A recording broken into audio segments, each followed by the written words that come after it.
A few years ago, I started a series of programs called Voices for Heroes, interviewing World War II veterans with the goal of preserving their legacy.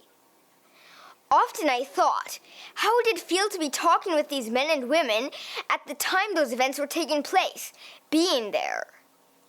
Now, during the full-fledged Russian invasion in Ukraine, I will be bringing you stories from the heroes that make history today. And differently from the accounts of the past, you will be able to learn of the ways that you can be a part of these stories. These are stories of heroes with a call to action. Hello, I'm Arthur Brook, and you are watching the Voices for Heroes edition of the World History Report. Today, I will take you to meet Ukrainian first responders and deminers. They risk their lives daily in order to make villages and towns safe for children like me and their families. My dad, international photographer and producer Jonathan Brook, traveled to Ukraine and worked together with them to bring you this report.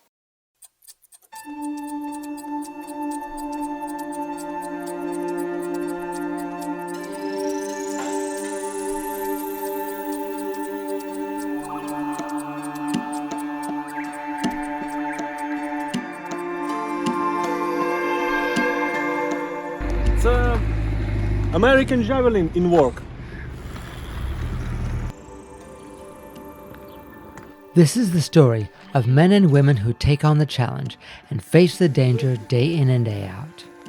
A front line where an invisible, deadly enemy lurks silently, away from the media attention. A search and rescue mission as dangerous as it is underappreciated. Since the first day of the invasion, Russia has waged an unprovoked and brutal, full-scale war. The country with the most land in the world is trying to steal the motherland of the Ukrainians. Although beaten back from its failed attempts to seize Kiev, Russia is continuing its invasion across Ukraine's south and east.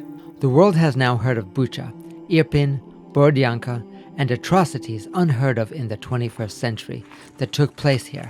There were people, bodies they were finding with signs of torture, males, kids. But even after the Russian army retreated, the battle was not finished. They have enacted their scorched earth policy and have planted hundreds of thousands of explosive mines and traps around Ukrainian homes, businesses and schools, hospitals and fields.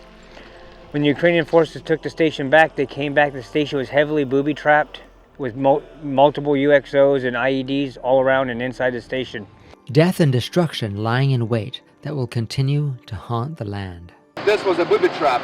It was stringed across from here to that pole behind us, and it had a grenade over here. So if you were to drive back here or walk at night not seeing this, you would basically pull this cord, trigger the grenade, and that would be end of you. When explosive weapons are used in areas like that, over 90% of the victims are civilians, and children account for roughly half of the casualties from unexploded ordnance.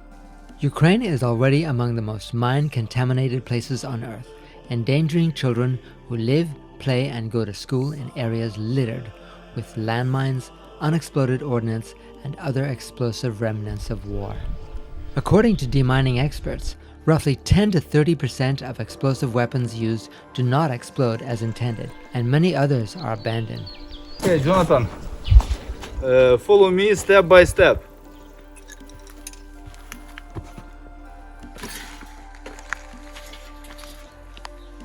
The task of protecting civilians and helping them get back to their homes and lives rests on the shoulders of the State Emergency Services of Ukraine and their demining teams.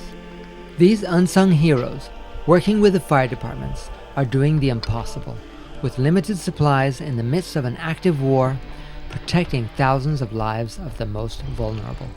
During the war, this fire station was actually overtaken and held by Russian soldiers. These are high-caliber shells from a very big gun. This station was occupied by 70 Russians. Some firefighters were shot and killed. These fire departments were bombed or looted and are struggling with their own devastating losses. Yet, they go on answering to everyday emergencies as well. We have no water, we have no power, we have no gas. We're basically camping. And on this side we have area for dispatch, and also we're trying to keep them warm so at least they have some kind of working conditions. And this fire station's been bombed and burned, and they're already working to get a new roof put back on it. This is one of the fire trucks that was destroyed during the battle for the airport here in Gostomel. The Ukrainians need new fire trucks to replace the ones that have been destroyed by the Russians.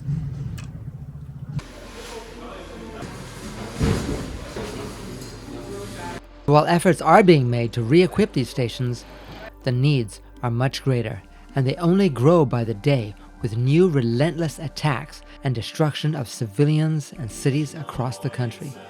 Nowhere is safe.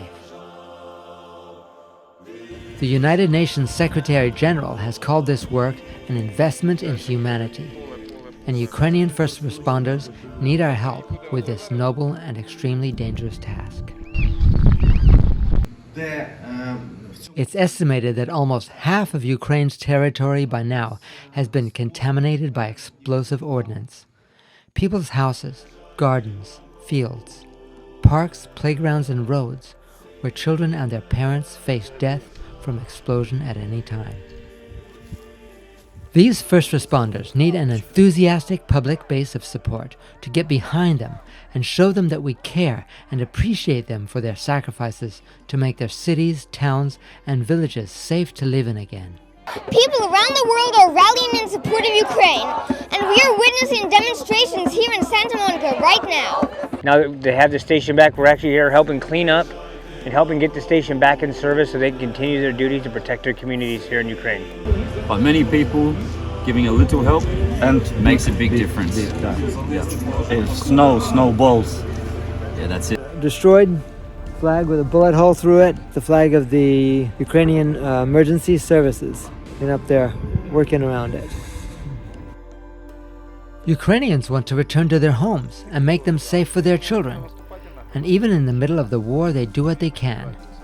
Demining teams fight on the front lines of that effort to make it possible.